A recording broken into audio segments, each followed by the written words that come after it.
하나님 말씀은 요한계시록 1장 4절에서 6절 말씀 계속해서 보십니다.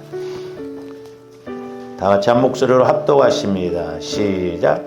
요한은 아시아에 있는 7 교회에 편지하노니 이제도 계시고 전에도 계셨고 장차 오실 이와 그의 보좌 앞에 있는 7 영과 또 충성된 증인으로 죽은 자들 가운데에서 먼저 나시고 땅의 임금들의 머리가 되신 예수 그리스도로 말미암아 은혜와 평강이 너희에게 있기를 원하노라. 우리를 사랑하사 그의 피로 우리 죄에서 우리를 해방하시고 그의 아버지 하나님을 위하여 우리를 나라와 제사장으로 삼으신 그에게 영광과 능력이 세세토록 있기를 원하노라. 아멘. 우리 한번 따라합니다. 살아계신 예수 그리스도의 피로 죽은 내 마음을 살립시다. 저와 여러분들이 신앙생활하면서 속지 말아야 할 것이 있는데 많은 사람들이 내 마음 갖고 신앙생활해요. 그러니까 예수를 믿어도 내 마음이 변화가 안 일어나면, 내 마음이 그리스도의 마음으로 바뀌어지지 아니하면 근심 걱정이 떠날 수가 없고, 더더구나 상처 쓴뿌리로 인하여서 이렇게 나를 지배하고 방해하는 것을 볼 수가 있습니다. 그러므로 저와 여러분들이 예수 그리스도의 마음으로 늘 성화를 이루어서 이제 우리 하나님은 성령 하나님을 통해서 그리스도의 마음의 말씀을 하신다라고 그랬거든요. 그리고 그리스도의 마음의 말씀하실 때 내 영혼이 그 그리스도의 말씀을 들으면 깨달음이 와지고 이제 믿음이 생기거든요. 우리가 거기서부터 이제 어떻게 보면 신앙생활이 시작되어져요. 그래서 이제 시간이 지날수록 늘 성령의 음성을 듣고 성령 하나님의 가르침을 받고 깨달아서 우리가 응답받고 쓰임받고 복을 받아야 될 줄로 믿습니다. 이게 안 되면 신앙생활 수십 년을 해도 의미가 없고, 심지어는 뭐 목회자인 저라 할지라도 이렇게 우리 목회자도 이렇게 성령 하나님과의 관계가 이루어질 수 없다는 것을 아셔야 되겠습니다.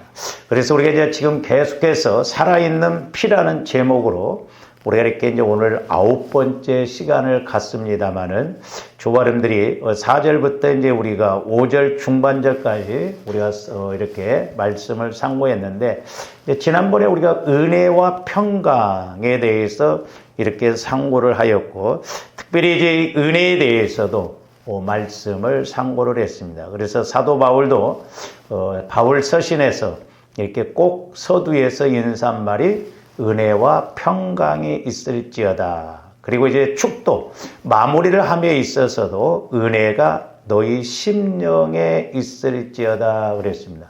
그래서 그 심령은 마음이라기보다는 저와 여러분들의 영혼을 의미하고, 또한 영혼에서 말씀이 깨달아져야 은혜가 되고 응답을 받을 수가 있다는 것을 말씀을 드렸습니다.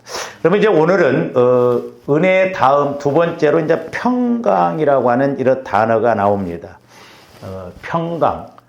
제가 이제 요즘 기도하면서 깨달아지는 게 뭐냐면, 사실 조아름들이 은혜와 평강 가운데 있으면 다 된 거예요. 근데 평강이 없다 보니까 문제죠. 그러니까 평안하다는 건 뭐예요? 여러분들이 육신적으로도 평안하다는 것은 문제가 없다는 것이죠. 걸림돌이 없으니까 평안하거든. 근데 마귀는 자꾸 어떤 문제와 어려움을 통해서 우리 마음에 평강이 없게 하거든요. 그래서 영적인 측면에서 우리가 평강을 체험해야 이제 매사에 하나님의 함께 하심을 알고, 또한 하나님이 역사해 주심을 알고 평안해질 줄로 믿습니다. 그래서 평안해야 믿습니다. 보세요. 우리가 금요일 날도 말씀을 상고를 했습니다마는 여호사밧 왕과 그 유대인들이 이렇게 모압 암몬 족속이 또한 세일 족속과 연합을 해서 무장을 하고 쳐들어올 때 그들이 기도를 합니다. 근데 기도를 했을 때 그 야하시엘이라고 하는 사람을 통해서 영이 임해서 말씀을 주시는데, 육신적으로 보면 믿을 수 없는 말씀이에요. 왜냐하면 지금 연합군은 무장을 하고 들어오는데 하나님은 뭐라고 하시냐면 이건 내게 속한, 하나님께 속한 전쟁이다. 그러니까 너희들은 두려워하지 말라. 놀라지 말라. 그리고 맞서 나가라는 거예요. 무장도 하지 않았는데 맞서 나가라는 거예요. 어떻게 우리가 무장도 않고 나가냐 이 말이에요. 전쟁 나가면 백발백중이죠. 무장 안 하고 가면 백전백패예요. 근데 하나님은 나가라고 합니다. 근데 이 유대인들과 여호사밧 왕은 하나님을 신뢰하라, 선지자를 신뢰하라, 그러면서 나가라는 거예요. 그러면서 전쟁터에 악기를 들고 나가면서 찬송, 이렇게 음악을 하고 찬송을 하면서 나갑니다. 그러니까 믿음이 없이는 순종할 수가 없거든요. 그래서 제가 누차 말씀을 드립니다마는 오늘날 많은 사람들이 이 말씀에 대해서 이해를 하고 자꾸 믿으려고 그래요. 아니, 저와 여러분들이 이해될 것 같으면, 이해가 되는 것 같으면 뭐하러 기도를 하고 뭐하러 믿음이 필요해요? 내 지식으로 이해되면 그대로 가면 되죠. 하나님의 말씀은 이해해서 믿는 게 아니에요. 그러니까 마귀는 자꾸 우리 자아를 통해서 이해를 하고 믿으려고 합니다. 그러니까 자칫 잘못하면 신앙생활 오래 하는 사람일수록 귀로만 듣고 지식적으로만 배웠기 때문에 이해만 하려고 그래, 이해. 믿지를 못해요. 그래서 때로는 하나님께서 저와 여러분들을 이해가 안 되는 상황 속에다 갖다 집어넣는다 이 말이죠. 왜? 이해가 아니라 믿음으로, 내 영혼에서는 믿음으로 가기를 원하고 하나님도 믿음으로 반응하기를 원하거든. 그래서 저와 여러분들이 믿지 못할 일이 이해가 안 될 때는 그냥 믿으세요. 알고 아멘 하시는 거예요? 하나님은 그렇게 훈련을 시키는 거예요. 이해로 받으려는 게 아니라 믿음으로 나갈 수 있도록. 그래서 내가 믿음으로 반응할 때 하나님이 역사하실 줄로 믿습니다. 우리 예수님도 육신적으로 본다고 한다면 이 땅에 사람의 몸을 입고 오셔서 낮추시고 비우시고 죽기까지 복종하는 거 그 이해할 수가 없어요. 그래서 우리 사람의 지혜로는 하나님을 알 수가 없다고 그랬거든요. 그래서 하나님의 말씀은 내 영혼에서 믿어야 일이 벌어지지 내가 이해해서 믿어지는 게 아니에요. 근데 마귀가 자꾸 이해를 키우면, 그러니까 내 자아를 키워요. 내 자아를. 내 지식, 내 경험. 이것 갖고는 하나님이 일하실 수가 없거든. 그래서 저와 여러분들이 문제가 올수록 자꾸 나를 죽이고 내 자아를 부인해서 이제 내 영혼에서 믿고 순종하는 그런 신앙생활이 되시기를 주님의 이름으로 축원을 드립니다. 그래서 하나님은 단순한 사람을 쓰신다는 게 뭐냐면 베드로가 예수님을 맹세 저주 부인했어요. 오늘날로 말하면 욕하고 뭐 소위 말해서 나 그 새끼 죽어도 모른다 이 정도로 부인했거든요. 수제자가. 그런데도 예수님이 그를 수제자로 이렇게 쓰시고 나중에 쓰신 것은 뭐냐면 베드로가 단순했어요. 말씀에 의지하여 그물을 내린다고 하는 것도 베드로의 경험이 훨씬 정확해요. 예수님은 목수 출신이거든요. 고기를 잡는데 어떻게 낮에 그것도 깊은데 그물을 내리냐면 말도 안 되는 소리죠. 근데 베드로는 물론 말씀에 의지하여 그물을 내렸습니다만 저는 깨닫기를 베드로가 배 빌려 드리는 것이 더 중요하다고 봐요. 뭔 말이냐면 고기를 한 마리도 못 잡았는데 피곤해 죽겠는데 빨리 배를 씻고 지금 들어가서 쉬었다가 저녁에 와서 또 그물질 해야 되는데 아침에 이렇게 오전에 예수님이 턱 찾아오셔서 베드로의 배를 빌려주잖아요. 단순하니까 빌려드리지 조원들 똑똑한 조원들 같으면 옆에 배로 가셔요. 그러니까 우리는 예수님 앞에 하나님 앞에 머리 굴리면 안 돼요. 그래서 어떤 때는 조원들이 머리가 없었으면 좋겠어요. 뭐 할 때는 머리를 떼놨다가 일을 하고 난 다음에 머리를 붙였으면 좋겠어. 얄팍한 지식, 얄팍한 생각, 얄팍한 계산, 얄팍한 경험 이런 것 하나님의 말씀이 말씀을 통해서 일을 못하죠. 단순하게 그래서 말씀이 이렇게 주어지면 그대로 믿어야 돼요. 그래야 큰 그릇 돼. 할렐루야. 지금까지 살아와 봤잖아요. 수십 년 살아왔는데 속된 말로 저도 마찬가지예요. 요 모양 요 꼴이다 이 말이죠. 여러분들 전지전능한 하나님을 믿으면서 변화가 안 되면 좀 화가 안 납니까? 안 억울해요? 저는 억울해요. 어떤 때는 막 하나님 앞에 하나님이 억울한 게 아니라 내가 억울하다는. 전지전능한 하나님을 믿노라 하는데도 왜 내 모습은 이것밖에 안 되는가? 왜 내 목회는 이것밖에 안 되는가? 왜 내 믿음은 이것밖에 안 되는가? 때로는 속상해요. 그래서 늘 우리가 하나님 앞에 믿음으로 이렇게 나가야 될 줄로 믿습니다. 그래서 하나님께서 주시는 은혜와 평강이 와지면 사실 문제될 것이 없거든요. 우리 육신적으로도 마찬가지입니다. 평안함이 없으니까 문제. 평안함이 안 오니까 두려움이 오고 불안이 오고 근심, 걱정이 오고. 그래서 마귀는 끊임없이 저와 여러분들의 마음을 공격해서 내 마음에서 불안하게 합니다. 제가 이렇게 기도도 해줘보고 상담도 하다 보면 거의 8, 90%는 뭐냐면 마음이 문제. 전부 내 마음 갖고 신앙생활을 합니다. 그러니까 하나님께서 어떤 메시지를 주시고 사명을 주셨어도 내 사명이 뭔지도 몰라. 때로는 제가 이렇게 기도를 해주다 보면 속된 말로 좀 아까운 사람들이 많아요. 진즉부터 좀 예수님을 만나고 깨닫고 왔더라면 이렇게 되지 않았을 텐데 예수님을 못 만나고 그냥 내 생각대로 오다 보니까 그 좋은 그릇, 하나님이 은혜 주시고 복 주셨는데 복이 복되게 해야 되는데 그게 안 되는 것들이 많거든요. 그래서 제가 가끔 아이고 속으로 그래요. 참 집사님 같은 경우는 권사님 같은 경우는 나를 좀 진즉 만났더라면 훨씬 좀 나아지지 않았을까. 근데 꼭 저를 만난 사람들은 대부분 보면 막차 타고 오는 사람들 같아요. 신기해요. 꼭 막차 타고 오는 것처럼 끝에 와서 나를 만나고 그러더라고요. 그러니까 더 안타까워.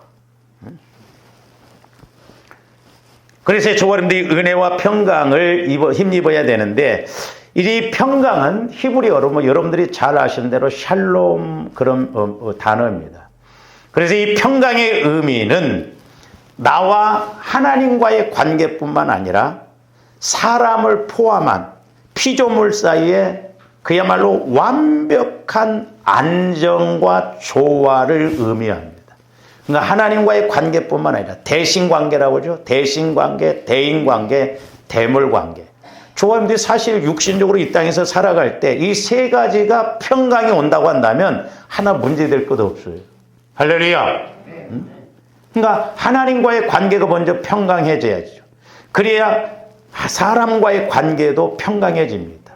왜냐하면 아무리 뭐 깡패 같고 뭐 어쩌다 할지라도 내가 덮을 능력이 있으면 문제될 게 없어요. 그렇죠?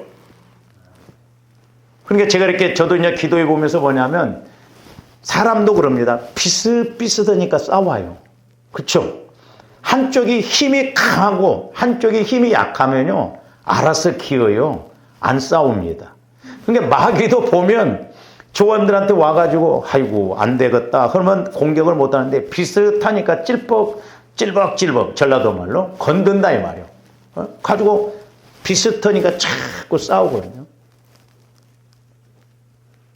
그러니까 하나님의 사랑, 주님 마음이 내 안에 와지면 덮을 능력이 있으면 넘어갈 힘이 있으면 문제될 거 없어요.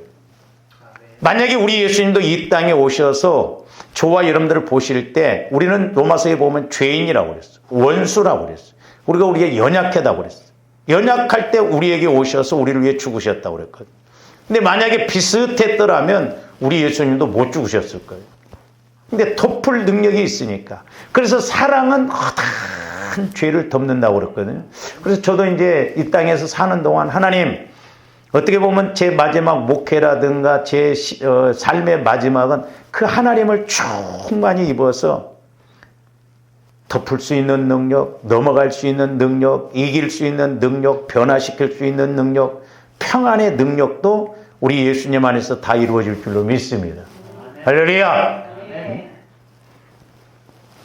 그래서 이 평강은 전인적인 걸 말하고 평강하니까 안정하다 이 말이에요. 안정. 그래서 우리가 구원의 세 과정 속에서 보면 안전의 복도 있어요. 안전해야 돼요. 좋은데 언제 어떻게 될지 몰라요. 제가 이렇게 명절 때 되면 가끔 뭐 꼭 그러고 싶어서 그래. 오늘 또 죽으러 가는 사람들이 몇 사람이 있겠다. 그렇잖아요. 차 갖고 가다가 교통사고 나서 죽고 몰라. 어? 옛날에 어떤 사람이 그랬대요. 물 조심하라고 선비한테. 그래서 하루 종일 물을 조심했는데 그날 심심해서 붓글씨 좀 쓰려고 먹물을 갈다가 물이 살짝 닿고 죽었대요. 이야기요, 이야기. 죽었는데 어떻게 죽을 줄 알아? 모른다 이 말이에요. 우리는 한 치 앞도 모릅니다. 세상에 이럴 수가 있는가? 그런다 이 말이죠. 몰라요. 그래서 조함들이 이렇게 안전하고 또한 내가 삶을 살아감에 있어서 조화롭게 조화가 이루어져서 평안해야 될 줄로 믿습니다.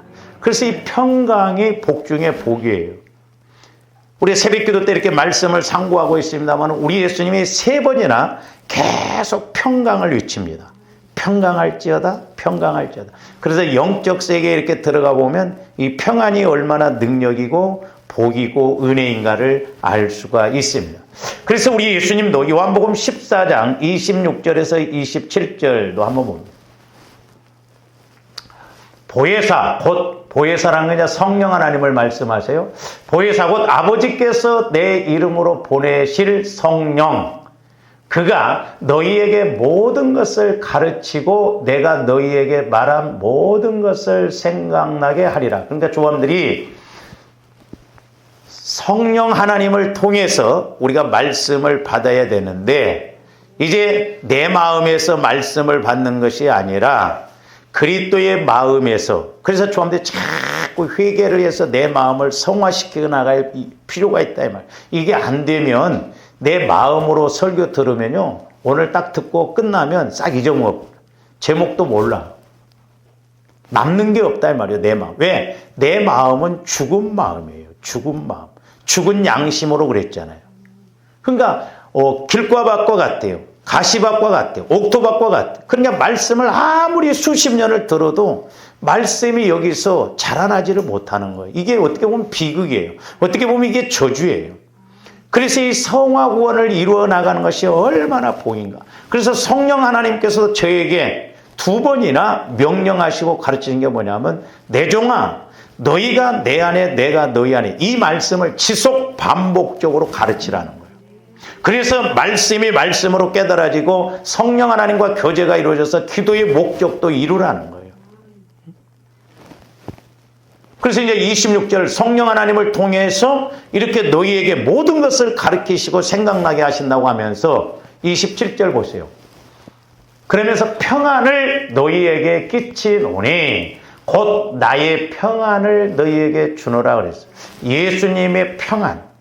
그런데 예수님이 주시는 평안은 세상이 주는 것과 같지 않다는 거예요. 무슨 말이냐면 세상이 주는 것은 일시적인 것입니다. 근시안적이에요. 육신적인 거예요. 그렇죠? 조화님들이 막 예를 들어서 어떤 목적이 이루어지면 평안할 것 같죠? 그때 뵙깁니다.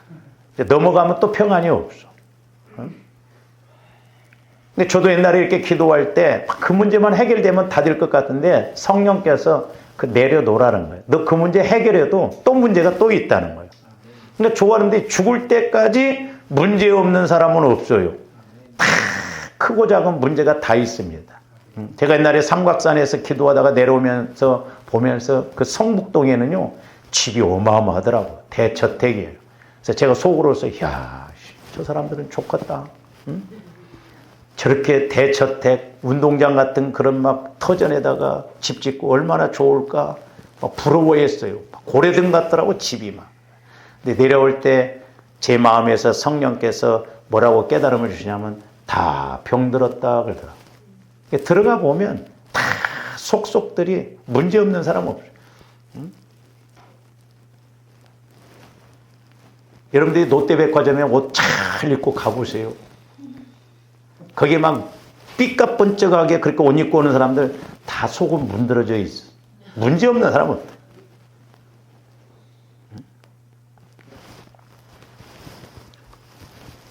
제가 옛날에 우리 교회에 이렇게 밍크 코트를 입고 오는 그 전도사님이 있었어요. 제가 설교를 하면서 그 관복이다 그랬더니 시험 들더라고. 영이 죽었으면 그 관복이지, 관. 응? 영적으로 죽어 있으면 그 관복이나 다른 거, 옷만 막 좋은 것 입는다고 뭐 평안이 옵니까? 예? 우리 마음이 평안해야 돼요. 할렐루야! 근데 그 귀신 들리고 미친 사람들 보세요. 평안하니까 그러고 다녀. 제가 2번이나 엊그저께도 봤는데 막 주머니에다 뭘 몽땅 넣고 우산 하나, 비도 안 오는데 우산 들고 다니고, 그리고 뭐 없나 하고 평안하니까 그렇게 다닙니다. 안 평안해 보세요. 조원들이 평안해야 될 줄로 믿습니다. 그러니까 귀신이 주는 평안은 미쳐버리고, 저와 여러분들은 하나님이 주시는 평안으로서 이렇게 삶이 때로는 힘들고 어려워도 평안하면 돼요. 할렐루야! 늘 평안하시기를 주님의 이름으로 축원합니다. 그래서 저기서 보면 우리 예수님이 주시는 평안은 세상이 주는 것, 그러니까 세상이 주는, 마귀가 주는 것 같고 육신적인 그런 평안이 아니라 힘들어도 범사에 평안함이 오고 문제가 문제로 안 보여진다는 거예요. 이게 은혜요, 능력이요, 믿음입니다. 할렐루야! 그러면서 뭐라고 그랬어요? 너희는 마음에 근심하지도 말고 두려워하지도 말라. 그러니까 우리 목사님들도 그렇죠. 저도 집사님 근심하지 마십시오. 두려워하지 마십시오. 사랑하는 성도 여러분 근심하지 마십시오. 하나님이 우리와 함께합니다. 다 맞는 말이요. 설교 들을 때는 맞는 말인데 현실에 부딪히면 집에 가면 돌아서면 평안이 와줘야죠. 근심이 없을래 없을 수가 없죠. 두려움이 안 와줘야 돼, 와야 돼. 그래서 저와 여러분들 마음을 자꾸 주님 마음으로 성화를 일으키면 마귀가 한 길로 왔다 7길로 도망가요. 저도 이제 그런 경험을 해보는 것이 뭐냐면 막 마음에 근심이 생겼는데 이렇게 새벽이나 저녁에 와서 기도하면 그 근심의 구름이, 근심의 문제가 뚝 떠나가면 희한하게 평안해요. 그러면 이제 그 평안이 계속 지속되도록 해야 되거든요. 그래서 매사에 우리는 평안해야 될 줄로 믿습니다. 평안하면 하나님이 분명히 함께 하시고 역사하시기 때문에 그렇거든요. 제가 지난번에도 말씀을 드렸습니다만 우리가 이렇게 어렸을 때 저수지에 가면 바람이 불지 않는 날은 저수지 뒤에 산이 있으면 그 산의 모습이 저수지에 그대로 비춰집니다. 그렇죠? 근데 거기다 돌을 하나 딱 던지면 그 산의 모습이 저수지에 이렇게 비춰면서 싹 일그러져 버려요. 근데 우리 마음에 불안, 두려움이 오면 하나님의 말씀이 주어져도 평안함이 없어. 근심은 근심이요. 걱정은 걱정이요. 그러다 병 생겨. 그러다 문제 생깁니다. 그래서 날마다 내 마음과 생각을 십자가에 못 박고 보혈과 성령의 능력으로 평안해져야 될 줄로 믿습니다. 그게 영적인 미친놈이에요. 저한테 영적으로 미치면 돼. 하나님이 주시는 평안은 뭐가 있어도 평안해. 근데 믿음 좋다 쉬고 이제 아이고 저렇게 힘들고 어려운데도 잠이 잘 오는 거야. 그럼 잠 잘 내야지 뭐. 응? 밥이 넘어가냐? 그럼 밥이 넘어가야지. 응? 여러분 주무셔요. 걱정한다고 될 일이 아니요. 걱정해서 될 것 같으면 그렇게 해야지. 우리는 문제가 있어도 잘 자야 돼. 문제가 있어도 잘 먹어야 돼. 예? 설령 뭐 내일 어떻게 된다 할지라도 우리 예수님도 내일 염려는 내일 하고 오늘 할 짓 다 하라 이 말이요. 할렐루야. 예? 우리가 힘있게 살아가야지. 배짱 있게 살아가야지. 비실비실 해가지고 평안하면 돼요. 평안하면. 우리는 비정상 속에서 살아가기 때문에 정상을 정상으로 여기지 않아요. 그러니까 막 울고 불고 난리를 쳐야 그게 정상인 줄 알아요. 그래서 때로는 이렇게 이제 부모님들이 사실 만큼 사시다가 돌아가시고 또 이렇게 하고 그러면 우는 것도 적당히 울어. 무덤 속에까지 막 따라 들어갈 것 같이 막 우는 사람도 있어요. 다 죽어 언젠가는. 저도 이제 살 날이 얼마 안 남았더라고요. 어떻게 보면 좀 사는 날만큼 목회도 해봤으면 좋겠는데 아니에요. 믿음을 확실하게 우리가 가져와서 우리가 이 세상 문제는 마귀가 주는 것이기 때문에 우리 마음의 근심도 두려움도 다 떠나가야 될 줄로 믿습니다. 그래서 베드로전서에도 보면 너희 염려를 주께 맡겨버리라 이 말은 던져버리라 이 말이에요. 던져버려. 그러니까 자꾸 조함들이 속된 말로 터는 법칙을 좀 배워. 털어! 뭘 그렇게 막 자꾸 끌어안냐 이 말이요. 자꾸 털어버려. 비우라니까요. 그러니까 안 돼. 안 되니까 기도해서 내 마음이 주님 마음으로 이렇게 딱 바뀌어지면 주님이 알아서 해 주실 줄로 믿습니다. 그러니까 막 내가 하려고 할 때는 안 돼요. 여러분들 기도응답도 받잖아요. 내가 하려고 할 때는 안 돼. 근데 주로 언제 응답을 받느냐 하면 모르겠다 죽이든 살리든 하고 딱 놀 때 역사가 나타나. 그러니까 다 죽어갈 때 꼭 보면 응답이 이루어지더라고. 그전에는 내가 끝나풀을 쥐고 있습니다. 어떻게 해서 어떻게 된가 보자. 못 놔. 그래서 우리가 잘 놔야 돼. 자꾸 단순하게. 그래서 이제 성경에서 보면 신약 성경에서는 은혜나 평강이 모두 예수 그리스도의 대속적 죽음이라는 거대한 구속 사건과 관련이 되어 있어요. 그러니까 조화님들이 말씀 받는 것도 평안도 은혜도 누차 강조합니다마는 모든 것이 다 그래요. 예수님이 주시는 평안, 예수님이 주시는 말씀, 예수님이 주시는 은혜, 이게 어떻게 와지느냐? 저와 여러분들이 예수 그리스도의 마음, 내 마음을 그리스도의 마음으로 자꾸 보혈을 통해서 죽어있는 내 마음, 더러운 내 마음, 악한 내 마음을 깨끗하게 하고 거룩하게 하면 성령 하나님은 거룩한 영이시기 때문에 진리의 영이기 때문에 예수 그리스도의 마음에다만 말씀을 하셔요. 조감들 마음에다 말씀 주시면 믿을 것 같지만 안 믿습니다. 길과 밭처럼 듣고 끝나버려요. 그래서 하나님은 내가 내 마음이 그리스도의 마음이 되어지고 또한 내 영혼이 그리스도의 마음 안에 있을 때 성령 하나님을 통해서 말씀을 주시면 영혼은 말씀만 먹어요. 다른 거 안 먹습니다. 자칫 우리 목회자들도 그렇고 저와 여러분들이 감정팔이 하면 안 돼요. 자꾸 감정에다가 호소하면 안 됩니다. 그리고 감정적으로 신앙생활하면 안 됩니다. 그러니까 막 저녁 같은 데 이럴 때는 불 꺼놓고 막 찬양이나 복음송가를 막 쫙 깔아주고 막 분위기 잡아주고 막 카바레처럼 막 아주 막 따라 내가 너희들을 사랑한다 막 분위기 잡아가지고 훌쩍 오고 집에 돌아가면 아무런 것 남는 것이 없어요. 그러니까 조금씩 감정으로 신앙생활하면 안 납니다. 우리 영혼을 통해서 신앙생활해야 돼요. 실제요 영혼은. 물론 감정도 필요한데 자칫 우리 목사님들도 감정에다 호소하고 자꾸 감정팔이를 하는 것처럼 분위기 잡아서 그렇게 해서 막 진동이 오게 하고 막 뭔가 감정에서 느낌이 오고 뜨거움이 오게 하고는 막 그걸로 끝나면 안 된다. 말씀이 정확하게 와지고 깨달아져야 될 줄로 믿습니다. 할렐루야. 그러니까 오히려 내 마음을 십자가에 못 박아야 돼. 내 생각을 십자가에 못 박고 내 영혼에서 이 영혼은 예수 그리스도의 마음 안에서 자유함이 있거든요. 그래서 예수 그리스도의 마음 안에서 이렇게 살아갈 때 성령께서 말씀을 주시면 말씀이 말씀으로 깨달아지는 거예요. 그래서 뭐든지 영혼에서 깨닫고 영혼에서 말씀을 받고 영혼에서 이런 은혜가 와질 때 평강이 임할 줄로 믿습니다. 그럴 때 우리가 승리의 삶을 살아갈 수가 있는 것입니다. 그래서 이 은혜라고 하는 것은 주로 신약의 헬라식 인사말이에요. 그리고 이 평강이라고 하는 것은 구약의 히브리식 인사말입니다. 그리고 유대인들과 이방인들의 예수 믿는 사람들에게 적용되어지는 축도예요. 축도. 그래서 끝에 이렇게 은혜와 평강이 있을지어다. 축도가 선포예요.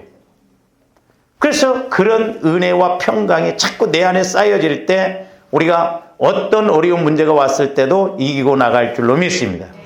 그리고 당시 아시아의 7교회가 이렇게 로마의 정치적 권력 하에서 여러 가지 문제 가운데 있을 때 사실 유대인들에게 있어서는 이렇게 삼위일체 하나님의 은혜와 평강 이외에 더 절실한 것은 아마 없었을 거예요. 그러니까 요한계시록의 내용이 그거예요. 지배를 받고 있죠. 힘든 가운데 있죠. 그럴 때 하나님의 은혜와 평강만이 온전한 것임을 알 수가 있습니다. 오늘날도 마찬가지입니다. 공중 권세를 잡고 있는 마귀가 이 세상을 지배하고 있기 때문에 무엇보다도 하나님의 은혜와 평강이 요구되며 사람과의 관계에서도 은혜와 평강이 없으면 불안하고 힘들 수밖에 없습니다. 그래서 저와 여러분들이 그걸 아셔야죠. 분명히 공중권세 잡은 마귀가 있어요. 그래서 사도 바울은 이 3층전까지 올라갔다 왔잖아요. 그리고 그래서 우리가 하늘, 공중 이렇게 말하잖아요. 근데 마귀가 공중에서 이렇게 불신자들을 지금 사로잡고 있고 마귀가 공중에서 조원들을 공격하거든. 그러니까 저번에 제가 필리핀 갔을 때 몰랐었어요. 여기서 말씀을 준비하는데 뭔가 답답한 거예요. 힘들고. 도대체 그 사람들의 영적 수준이 어떤 것인가. 제가 처음으로 설교를 하는 것이기 때문에. 그래서 그러나 어떻든 이제 예수님의 것이라는 것 세 가지. 예수님 이름, 예수님 말씀, 예수님 피가 예수님 것이다. 이걸 가지고 가서 이제 설교를 했는데 제가 이제 이렇게 우리 목사님들과 함께 안수 기도를 하면서 거기에서 응답을 제가 받았어요. 그 영적 상태를. 가난의 영이 지배하고 있다는. 필리핀이라고 하는 나라가 보면 가난해. 어느 나라도 마찬가지지만 우리나라보다 옛날에 더 잘 살았었어요. 근데 저는 캄보디아도 가보고 베트남도 가봤지만은 캄보디아보다도 필리핀이 훨씬 나은 줄 알았어요. 근데 아니더라고. 필리핀이 훨씬 못해요.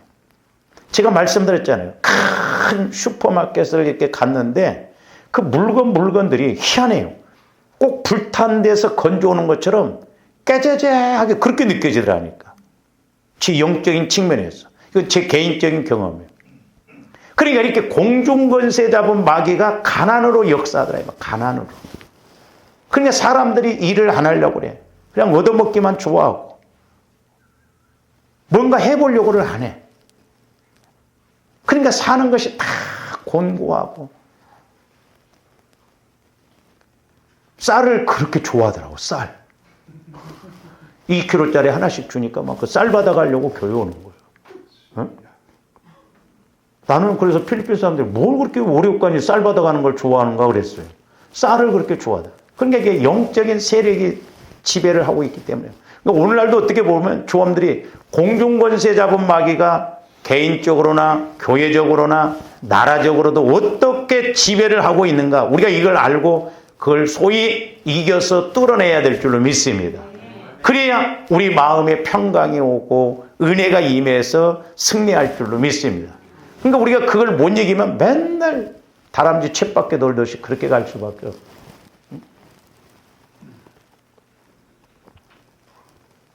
근데 사실 우리 침례교회에서도 필리핀에 선교사들이 제일 많이 갔습니다.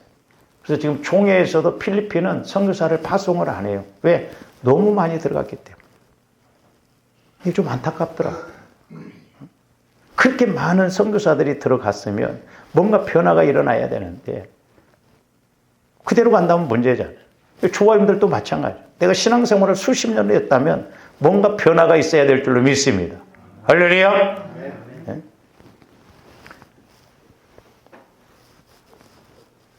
그래서 저와 여러분들에게도 밖에서나 집에서나 교회에서 하나님의 은혜와 평강이 충만하시기를 주님의 이름으로 축원을 드립니다. 그러니까 보세요. 하나님의 영이 지배하면 희한해요. 저도 이렇게 신방을 다녀보면 그 느낌이 옵니다. 맨날 텔레비만 틀어놓은 집에 가보면 뭔가 막 그게 막 소리가 이렇게 들려요. 그리고 여러분들이 평안하지 않으면 가면 불안합니다. 옛날에 어떤 우리 교회 새벽기도에 나왔던 그 전도사님이 이렇게 이제 재혼을 했어요. 근데 그 좀 남편 되는 사람이 성격이 좀 있어가지고 제가 신방을 갔는데 그렇게 불안한 거야. 막 불안해. 마음. 아니나 다를까 그 전도사님이 여자 전도사님이 나보러 목사님 지금 남편이 곧 오는 시간이니까 빨리 좀 예배를 드렸으면 좋겠다. 그래서 얼른 예배 드리고 얼른 와버렸지. 그러니까 불안한 거예요. 이 전도사님. 그러니까 그 영의 흐름이 있어요. 영의. 개인이 돼도 그렇고 사람 그렇잖아요. 어떤 사람은 만나면 마음이 평안해.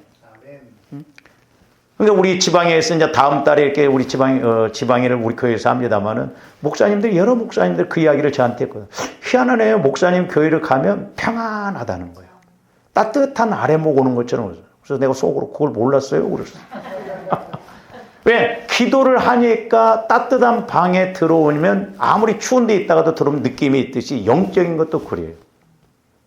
죄송해요. 옛날에 우리 교회에서 신앙생활 하다가 나간 그 집사님이 계셨습니다만은 제가 신방을 갔었거든요. 여름에. 근데 그 사무실에 들어갔는데 꼭 추운 겨울에 냉골방에 들어온 것처럼 그렇게 느껴지더라고요. 이분이 교회는 다녔지만 하나님 앞에 믿음으로 하는 것이 없어요. 영적으로 이렇게 차가우니까 상황도 환경도 그렇게 겨울처럼 그렇게 되는구나. 틀림없어요.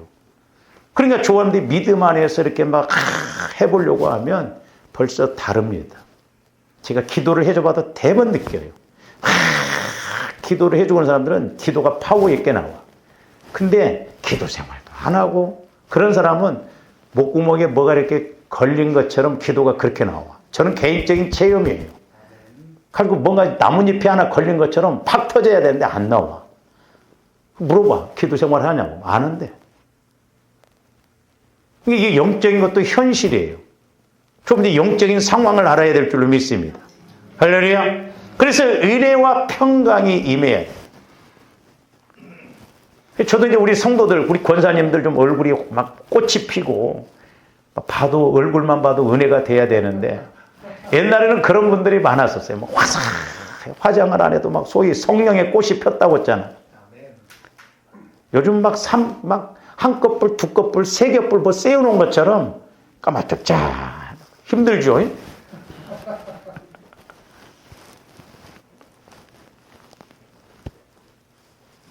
그런데 당시 이렇게 사도 바울이 이렇게 인사말을 하거나 마무리하는 것은 이미 큰 파격적인 내용이었습니다. 그 왜 그러냐 하면 당시 유대교회에서 금기시하고 있던 하나님 아버지와 예수 그리스도를 살아계신 하나님으로 동등하게 이렇게 묘사한다라고 하는 것은 있을 수가 없는 일이에요. 오직 유일신 하나님만을 섬기는 유대인들이 사도 바울이 전하는 예수 그리스도와 함께 동등하게 예수님과 하나님을 동등하게 여겨서 이렇게 표현하고 말한다는 것은 그건 죽을 짓 하고 있는 거예요. 있을 수가 없는 일. 근데 사도 바울은 확실했기 때문에 파격적으로 이렇게 인사말을 하고 편지를 쓰는 것을 볼 수가 있습니다. 사실 사도 바울은 12 제자들처럼 예수님께서 육신을 입고 이 땅에 오셔서 사역을 감당하시는 것을 사도 바울은 육신적으로는 못 봤어요. 그럼에도 불구하고 그가 이렇게 180도 바뀌어진 것. 오히려 예수 믿는 사람들을 잡으러 가고 사실 스데반 집사가 죽는데 1등 공신이 누구냐? 사울이에요. 바울. 그러니까 사울이 바울 됐죠. 가표를 던졌다고 했잖아요. 그러니까 오늘날 이렇게 사도 바울이 믿는 사람들, 예수 믿는 사람들을 핍박하고 죽이는데 앞장서서 이렇게 가다가 다메섹 도상에서 이렇게 성령 하나님을 통해서 깨지고 성령 하나님을 통해서 예수 그리스도를 만남으로 180도 확 달라져 버립니다. 오늘날도 저와 여러분들이 성령 충만하면 180도 달라질 줄로 믿습니다. 할렐루야. 마음도 확 바뀌어져 버리고 환경도 바뀌어져 버리고 우리 몸도 건강할 줄로 믿습니다. 뭔가 막 우리 몸 안에서도 찌뿌드 뭔가 있으니까 그래. 이게 성화가 이루어져 버리면 솜털처럼 그렇게 저는 그걸 체험해 봤거든요. 전도사 시절 때. 여름 성경학교 할 때 하나님 너무너무 피곤합니다. 그때 성령께서 머리끝에서 발끝으로 소위 목욕할 때 비눗물이 씻겨나가는 것처럼 피곤이 쫙 빠져나가더라. 그러더만 얼마나 내 몸이 가볍고 솜털처럼 막 이렇게 기쁘고 좋은지 하나 안 피곤해. 근데 그때 송기훈 선교사님, 캄보디아에 있는 송기훈 선교사님이 등치가 좀 크잖아요. 아이고 전도사님, 난 못 먹었습니다. 의자에 막 누워버리더라고. 그러다 보니 전사님은 안 피곤하십니까? 그러더라고. 나는 안 피곤해요. 대단하시네요. 그래서 그때 제가 깨달았어요. 오직 여호와를 앙망하고 하나님께서 함께 뛰어도 다른 밖이라도 피곤치 않고 곤비치 않구나. 할렐루야. 그러니까 몸도 가벼워요. 그러니까 몸 안에 있는 이런 질병의 세력, 여러분들이 마음만 처리하면 안 됩니다. 여러분 몸 안에 옛날에 내가 이렇게 뭐 했던 그런 것들이 막 박혀 있어요. 그러니까 설령 술을 끊었다 할지라도 나중에 뭔가 상황이 오면 다시 술이 땡겨지는 건 우리 몸 안에 잠재해 있기 때문에, 그래서 몸까지도 거룩해져야 될 줄로 믿습니다. 왜? 우리가 성전이라고 했기 때문에. 그래서 우리가 은혜 받아보세요. 발걸음이 가볍습니다. 옆에서 누가 말하다 막 달라. 얼굴이 화사하고 저게 오늘 또 뭐냐 막 이렇게 안 한다 이 말이죠. 그래서 전인적으로 기쁘고 감사하고 사뿐사뿐하고 솜털처럼 가볍고 그래야 좀 살 수 있지. 이 세상 힘들어요. 마귀가 지배하고 있기 때문에 그렇습니다. 그래서 이렇게 사도행전에도 보면 사울이 예수님을 만남으로 확 180도 달라지는 그런 모습을 볼 수가 있는데, 이 말씀은 좀 다음 시간에 이렇게 우리가 하도록 하고요. 조원들이 하나님 이제 내게도 날마다 보혈과 성령을 통해서 내 마음과 내 생각에 은혜와 평강을 주세요.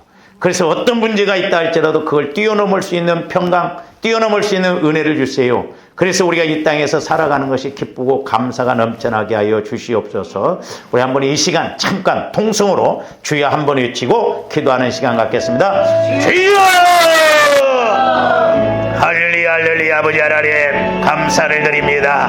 아버지 하나님 저희들 평강과 은혜가 임하기를 원합니다. 우리의 육신의 생각은 여전히 두려움과 불안과 초조와 염려와 근심 걱정으로 나갈 때가 많이 있습니다. 악한 마귀 더러운 귀신은 이와 같은 걸 통하여 우리를 아버지 힘들게 하고 어렵게 하고 이제 은혜 받지 못하게 하고 복을 받지 못하게 할지언데 저희들 날마다 보혈과 성령의 말씀을 통하여 승리하고 영광 돌리고 이제 우리를 파괴하는 그 어떤 사단의 세력도 내게 이기고 나가는 저희들 되게 하여 주시옵소서. 이제 무엇보다도 우리의 속사람이 영혼을 통하여 말씀으로 깨달아지게 하여 주시고 이제 은혜와 평강이 임하게 하여 주셔서 승리의 대가를 부르며 우리 앞에 있는 어떤 여러 고성의 문제도 내게 이기고 가는 저희들 되게 하여 주시옵소서. 감사와 영광을 돌리오며 살아계시고 말씀하시고 평강하게 하시는 예수님 이름으로 기도하십니다. 사랑의 아버지 하나님 감사를 드립니다. 우리가 육신을 입었기 때문에 또한 육신적으로 필요한 것이 많이 있습니다. 그러나 아버지 하나님 이제 평강해야 그 문제도 해결되어지고 평강해야 더러운 질병의 세력, 가난의 세력, 모든 세력이 떠나갈 줄로 믿습니다. 이 시간 나사렛 예수 그리스도 이름으로 명하노니 이제 우리 각자 마음과 생각에 평안하지 못하게 하고 두렵게 하고 불안하게 하고 근심하게 하고 염려하게 하는 이 어둠의 세력아 나사렛 예수 그리스도 이름으로 명하노니 묶음을 받고 떠나갈지어다. 떠나가라. 주여 우리 마음에 하나님이 주시는 평강과 은혜가 임하기를 원합니다. 그래서 살아계신 예수 그리스도와 함께 날마다 동행하고 동역하기를 원합니다. 기름 부어주시고 역사하여 주시고 체험케 하여 주시옵소서. 감사와 영광을 돌리오며 언제나 우리에게 은혜와 평강을 주시는 예수 그리스도 이름으로 기도하옵나이다. 아멘.